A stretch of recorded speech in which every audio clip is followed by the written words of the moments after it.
So here we are with our top 10 best films of 2022. Now, this is not just horror, this is all of them. Everything. I will be putting out a horror list a little later on, and it is going to change because there will be some different things in that list. So, guys, we have a few of them here on physical media. Some of them didn't get physical media releases. And won't. And the rest of them that did, I left at my house. Oh, well. We have a couple movies on our list that technically were released in 2021, but they did not get, one didn't get its theatrical release worldwide until 2022, and the other did not get released in America, and most people didn't even know about it until 2022. So we're counting those as 2022 films. I know I will catch arguments on that from certain people. Yeah, there are going to be certain people out there, oh, you can't do that, you can't do that. Well, did everybody get a chance to see I was just specifically talking about Joe. I was just giving there are going to be others too. I was just giving Joe some shit. But anyways, Joe will not be the only one. Guys, we're going to get into the list. We do have a couple honorable mentions. I only have one, and I'm going to start with that, and that is the new Texas Chainsaw Massacre film. Yes. From Netflix. I really enjoyed it. It did make my top 10 originally, but then I had forgotten a movie, so it got bumped. Unfortunately, that happens, but yes, good honorable mention there. That was a good film. Mm-hmm. Another one that I'm going to give an honorable mention to, and people are going to, maybe some people might think this is kind of weird, but I really enjoyed that new Chippendales Rescue Ranger movie. I thought that was very well done, a very different twist on such a beloved little cartoon. I liked it. Yeah. All right, so you want to get us started? Sure, why not? What's your number 10? All right, my number 10, and actually I forgot about this film, so I had to get it on the list, is The Batman. I thought this was very cool. We both agreed that, what's his name? I'm bad at names. Robert Pattinson? Yeah, who plays Batman, not exactly first choice for Batman, but no film is completely 100% perfect. Yeah. Speaking of which, I'm going to have a top 10 Batman live action ranking coming out soon. Oh, cool. I've been rewatching all the Batman movies lately, and I just started to do it. Is Adam West's Batman going to make it? It is on the list somewhere. Nice. All right, y'all. For my number 10, it does not get a physical release, at least not an official one. It is Prey from Hulu. Now, this is the newest film in the Predator franchise, and I thought it was a really good, fun movie. It had its issues. It had a couple CGI issues, a couple story issues, but overall, and I did say it was Predator by the numbers, which it kind of is, but it was enjoyable, and I liked it. At least it got the awful taste out of your mouth from the last Predator film. Yeah, that's true. Mm-hmm. All right, my number 9. I don't have a physical copy. I know he does. Halloween Ends. It was just a movie to me. I didn't hate it. I didn't absolutely love it, but I'm surprised you still haven't bought it. Just have it in the collection. Yeah, it's still good enough to make the list, though. Yeah. Probably a little low for your taste, but yeah, that's where it ended up. I do have a physical copy. I left it at home. I didn't think to bring it. Yeah. I didn't think to bring a few copies, including my number 9, which is Rob Zombie's The Munsters. I've not seen that yet. I enjoyed it. I had a lot of fun with it. It got a lot of hate. I don't understand. It was kooky. It was, funny. It basically felt like an extended television episode. And that to me is kind of the point of Munsters. Kind of what you wanted. Pretty much, yeah. Yeah. All right. Number 8 for me. I do have this one here. This was actually very good as far as Marvel films of late.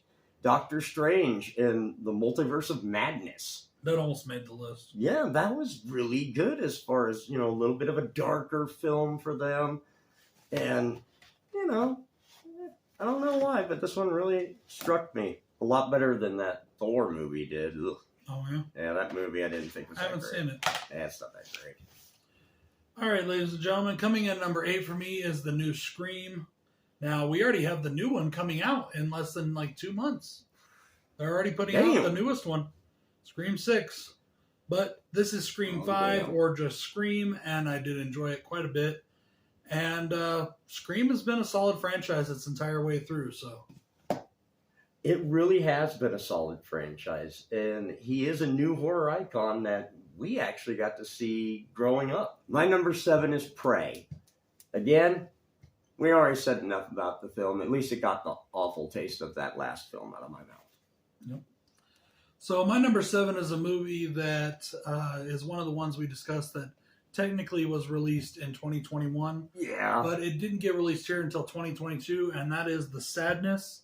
So we are going by American releases on this list, and that is what we're talking about here. This is a phenomenal film. If you have not seen this movie yet, you need to check it out.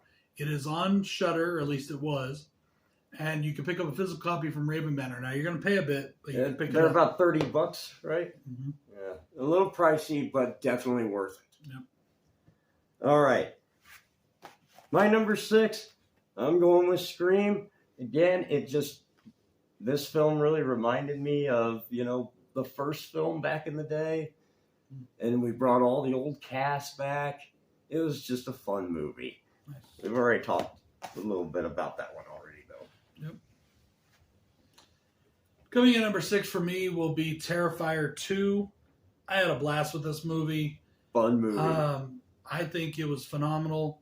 It's just fun horror stuff from beginning to end. It had a couple story issues, but it was still a really fun film. I just had a blast with it. Great follow-up to the original. It was. All right. Coming in at number 5 for me is going to be Nick Cage as Nick Cage. Massive talent. This is just a fun ride of a movie. And just Nick Cage being Nick Cage. What's the full title of it? It's got like a really... Yeah, it's got a real long The one. Unbearable Weight of Massive Talent. Yeah. Most people just call it Massive Talent, though. I really enjoyed this movie, too. In fact, aren't you wearing a Nick Cage shirt? Yes, I am. That's awesome. Yeah, I enjoyed this movie, too. Unfortunately, it didn't make my list, but it is a really good film. All right, so coming in at number 5 for me, we have another film that did not get a physical release this year. Also from Hulu, Hellraiser. The new Hellraiser Very film. They didn't go with a number or a subtitle to this one, but just Hellraiser, which is kind of the motif of the last few years. But, it is a damn good film. I had a blast with it. I really did enjoy it. Oh, hell and yeah. It's just, it's a good Hellraiser film. So It is. It's a nice Hellraiser film when we haven't had anything in a long time. And I hope it gets a sequel. I really do. I like seeing Pinhead being a woman like the role was originally written. Okay. Number 4 for me, it's another one of our titles that, some nitpickers might say this isn't a 2022 release. The Black Phone. This was a great suspenseful movie. Released on June 22nd, 2022. And it just has such nostalgia for like the 80s in there. And then, of course, for you, Denver. Yeah, cool film. Oh, yeah. Actually, I think it was 78 that the movie was based on, wasn't it? Still, though, it's pretty much Was it 80? Yeah, I think it was 78, but it's pretty close.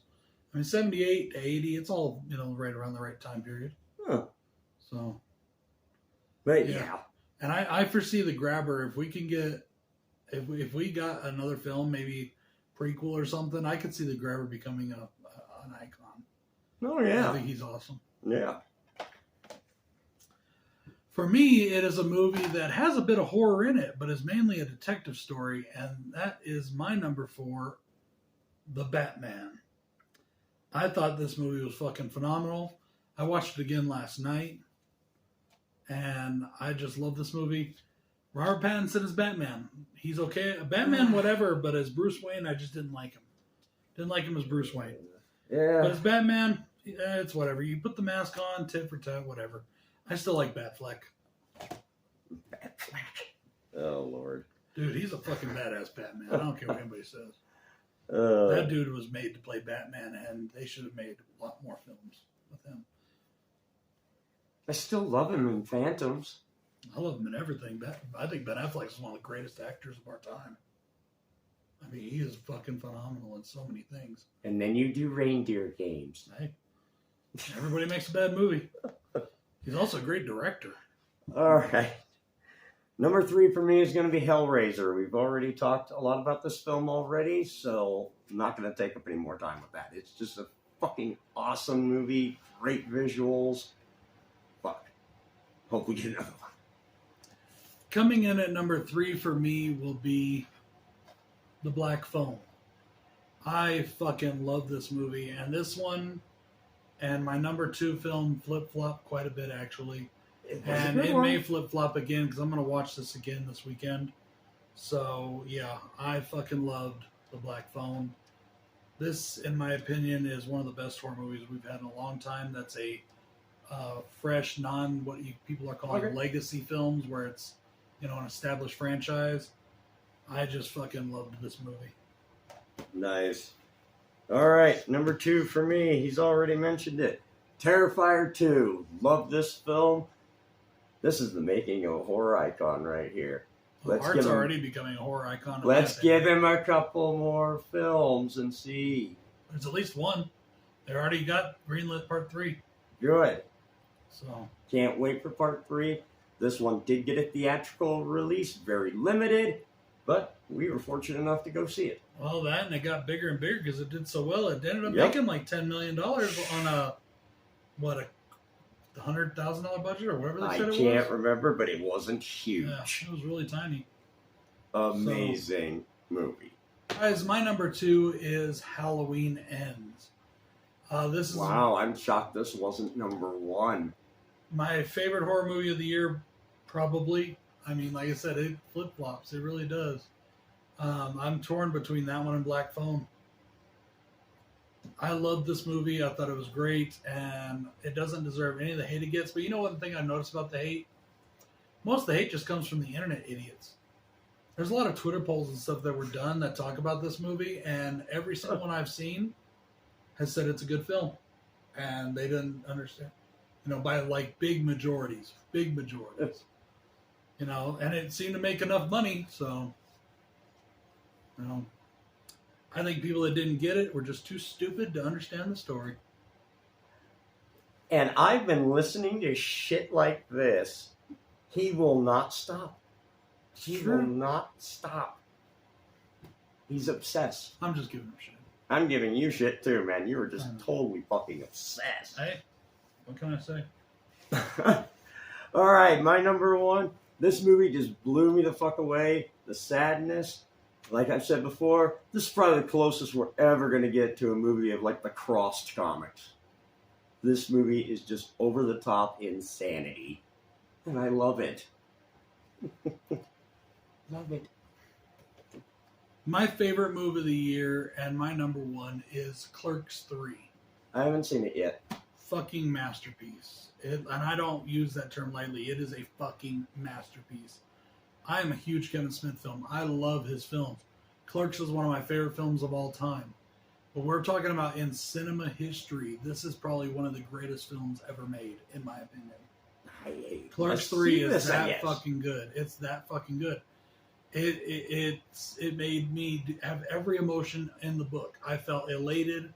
I felt extreme sadness. I cried literally twice in the movie. I cried. What does elated mean? It's funny as hell. Like, I felt great. I felt so lifted up by it. Oh, okay.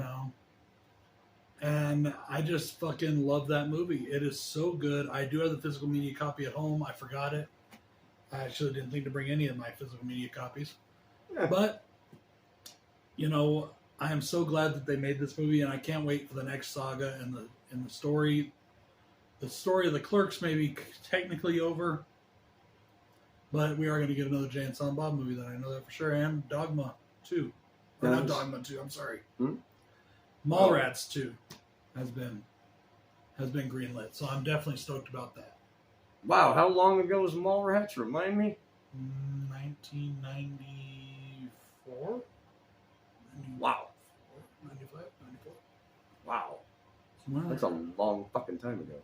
Yep.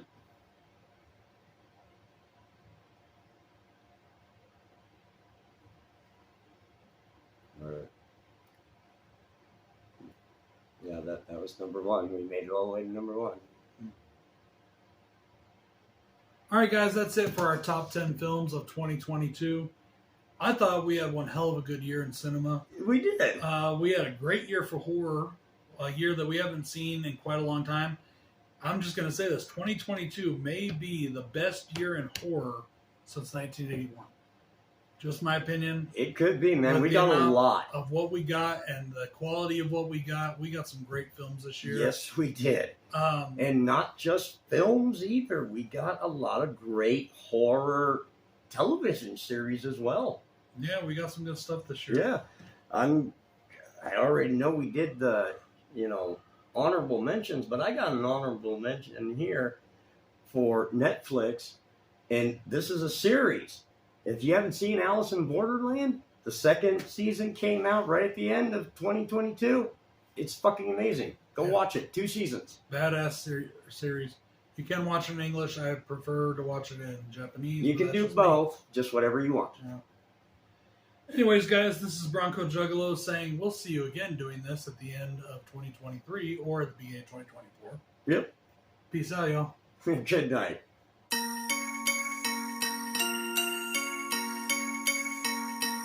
Talking about mob shit.